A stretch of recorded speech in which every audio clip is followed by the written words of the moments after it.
Let's talk about the humble popcorn that has suddenly popped into the spotlight thanks to the GST slabs.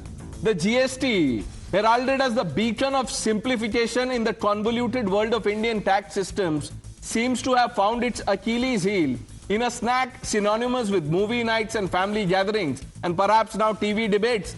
At the heart of this issue lies the GST Council's decision to differentiate tax rates based on the popcorn's preparation and packaging.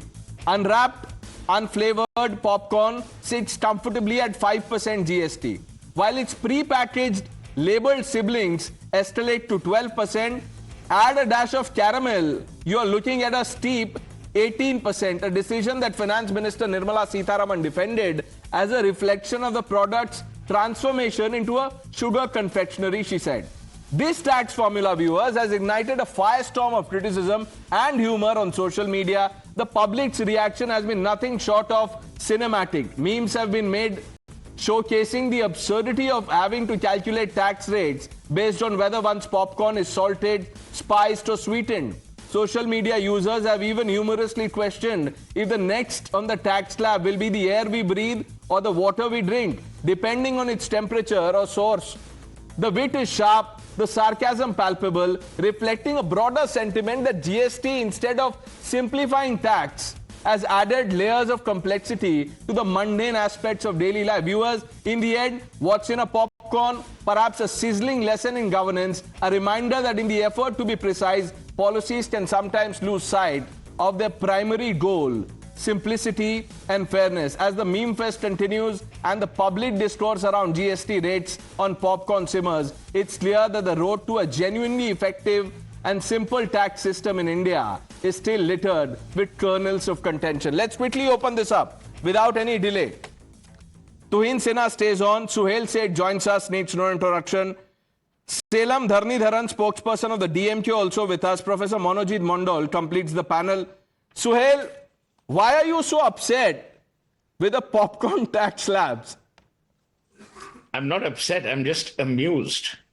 I'm amused at their stupidity. I'm amused at the irony, and I'm amused at the sheer illogicality of what this splendid GST Council has done. To blame Nirmala Sitharaman alone would be erroneous. You have to blame all the Johnnies on that GST Council who have signed off on this. This tells you that this country is still not being run by politicians. It's being run by depraved, deprived, and deranged bureaucrats to a large extent. Tell me, Pranesh, people want more and more simplicity. It flies completely opposite in the wake of what Narendra Modi said. Less government, greater governance. You tell me, does this make sense to anyone? It makes sense to no one. I'm sure Nirmala Sitharaman would also be shedding tears of despair, having to sign off on something as ridiculous as this. It's PG Wodehouse redone without half the Johnnies there having even heard of PG Wodehouse.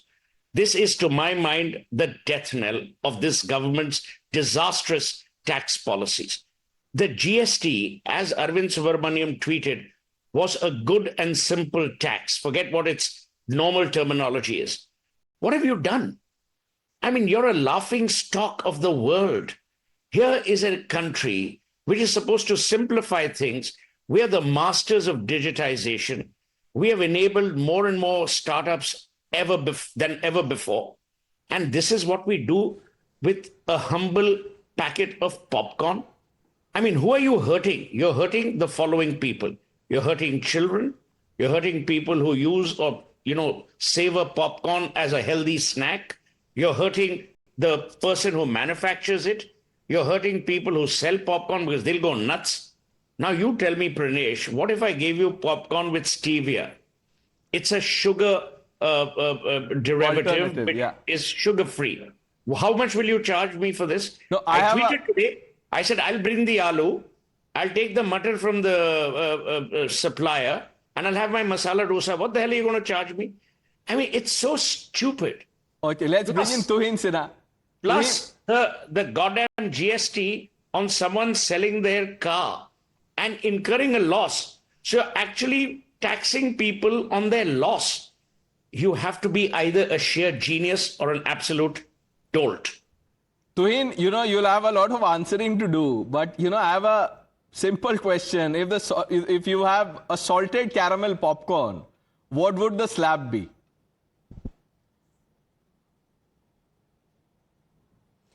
Pranesh, I understand there have been exaggerated claims with regard to a couple of changes made by the GST Council. Now, let me, get down to two specific changes.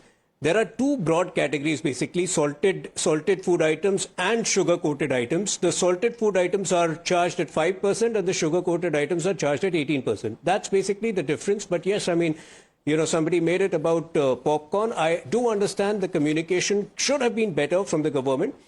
But that's what it is. When it comes to the selling of old cars, I can tell you that the user who is selling the car does not have to bear the GST. But yes, the buyer who subsequently resells it, supposing a company buys it, you have many of these companies buying second-hand cars. If they subsequently sell it, they will have to pay GST on the profit they thereby make on the sale of second-hand cars. But yes, because of dearth of details in the initial stages, it went out of hand and, there was exaggeration. Okay. But I can tell you GST is a lot simpler than what it is often made out to be. 60% of the household items today are priced at 5%, which is at its lowest. So prices per se have come down. I'm not saying that, no one is saying that the GST is bad. 1 minute. And I hope these are only specific instances. No one is saying that the GST has not done any good. In fact, if you see the data of how the tax structure was before GST and what the tax structure is now after GST, many things are simplified, make sense. But like Suhail said, I mean, this is bereft of logic. Or if there is any sound logic, at least people on the panel don't know. And you going by the reactions on social media, look what people are saying. People like Professor Krishnamurthy Subramaniam, someone who knows a thing or two about business, policy, economics. Complexity is a bureaucrat's delight and citizen's nightmare. So there are issues. Let me bring in Mr. Dharnidharan. Mr. Dharnidharan, the BJP is saying that the opposition is trying to exaggerate things because you have your representatives on the GST Council panel. Why are the states not vociferously opposing it? And if you have, let the state finance ministers come out, hold a joint news conference and say that, look, 6 states were against these taxes, the new tax slabs. See, first I'll go with the latter question. The state governments have always been united and we've been against many of the tax reforms. But unfortunately, the GST is designed in such a manner that 33% goes to the union government and each state, irrespective of the size and how much we contribute to the GST, has just 2%. That is, even if BJP has about 8 handful of states or 5 handful of states, they are able to pass the legislation. That's the important point to note. That's how GST is designed, unfortunately. And second and foremost, why Gandhiji had a salt satyagraha way back before independence? Because a tax was imposed on salt, a basic essential. Right? And under GST, this union government is imposing taxation on all basic essentials that will affect the middle class and the lower middle class and the poor. Any government, Adam Smith wrote way back 500 years back, 400 years back, what did he say?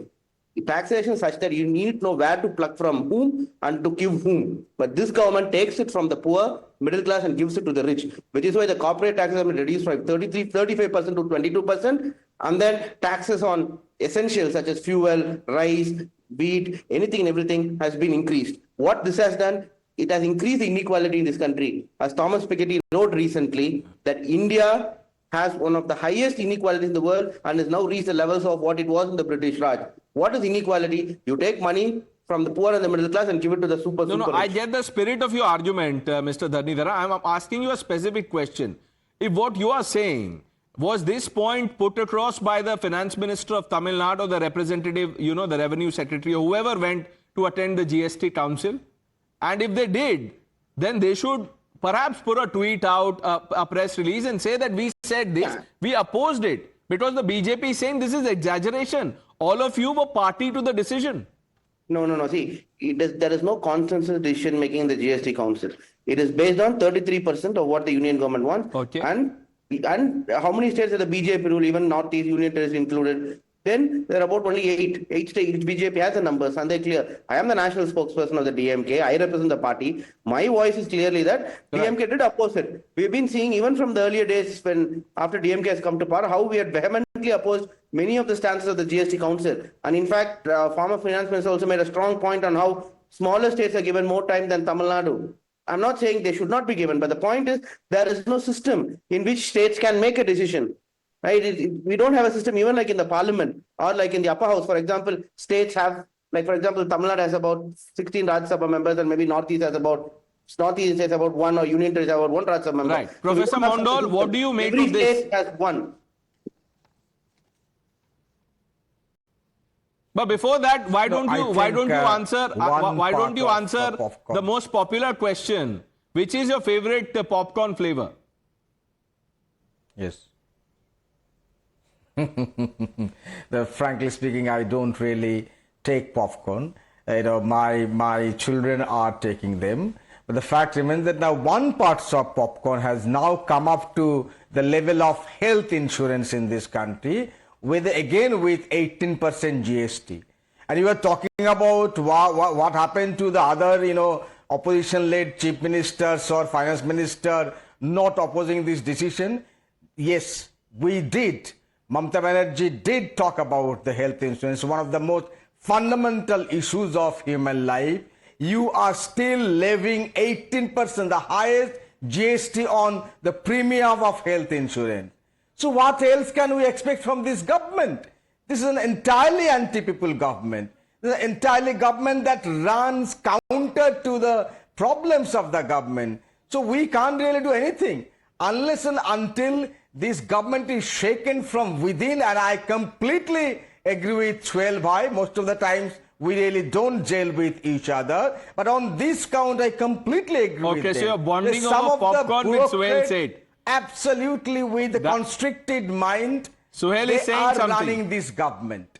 Only I said, some of thank the God, bureaucrats absolutely Monojit is my junior. about how the people Monojit is my junior in age and college. So thank God we don't gel, because I am totally opposed to, and I am very fond of Mamata Banerjee, I must say. But what has happened to industry in Bengal is another story for another debate. Okay. Karan, what do you make of, first of all, the criticism? Because, we must not lose sight of the good things that have happened. Gene therapy has been exempt from GST. Penal charges by banks exempt from GST. ATF, that's an important one, excluded from GST. And your tax rate cuts on life and health insurance has been deferred to the next meeting so that, there's consensus or what have you. So Pranesh, exactly. We should not lose sight of the forest for the trees. And I want to explain to your viewers what's happening here. The main difference between GST and a VAT that we had was that at every stage of value addition, like we have popcorn, you add caramel to it, it's a value addition. Every stage of value addition, there was a tax which led to a cascading effect. Just to give you some perspective, at that time, the revenue neutral rate for taxes was 24%. Today it is down to 11.8%. So why? Because at every stage you have an input tax credit that is disbursed. So it is very tricky when something like this happens, because for confectionery items, and I must tell Monojit Mandal that all people in the GST Council have advocated for confectionery items to be included under demerit goods. They want it to be taxed at 18%. So the question really becomes that when you add caramel to popcorn, does it come under a confectionery item or it remains a popcorn? That's a tricky question and that must be answered. But all of them have advocated and they do not want to let go of their taxes by charging it at 18%. So this is a tax that has today subsumed cascading effect. We must understand this. Every stage of value, and in 49 countries, we have something similar to GST. Ours is amongst the 5 lowest at 11.9% in terms of R&R. I'm not saying it's a perfect system. Okay, it needs Suhail, improvement. quickly. But let's not lose sight of the fact that today it has subsumed 17 taxes and excesses, to be precise. Since Karan has talked about forest and trees, let's not miss the woods for the trees. No one's argument here, my friend, is that GST is a bad tax. None, one of us is saying that. We are saying that for the person who's the user or the payer of the tax, and for the person who's the manufacturer, could we have made it simpler? A. B, and I will end with this. The communication of this government is the weakest. The only great communicator that this government has is Narendra Modi. The rest, in terms of communication, it's weak. Now, the point that Karan made, if the government had made this point, that on X, Y, Z categories, India is the lowest, we'll be happy. People are saying you're making a monkey out of us. Ki bhai, popcorn pe itna. And remember, Karan, one thing, it's the smallest things that irk people the most. If you had put GST on nuclear fuel of 21%, it doesn't bother anyone. But the moment you say popcorn, they say, "Arey yaar, common man ko hurt kiya hai. Arey yaar, garibon ko lat mari." That's the issue. It's a communication Okay, problem. Kamruzaman Chaudhary, you have the last word, sir, on the popcorn debate.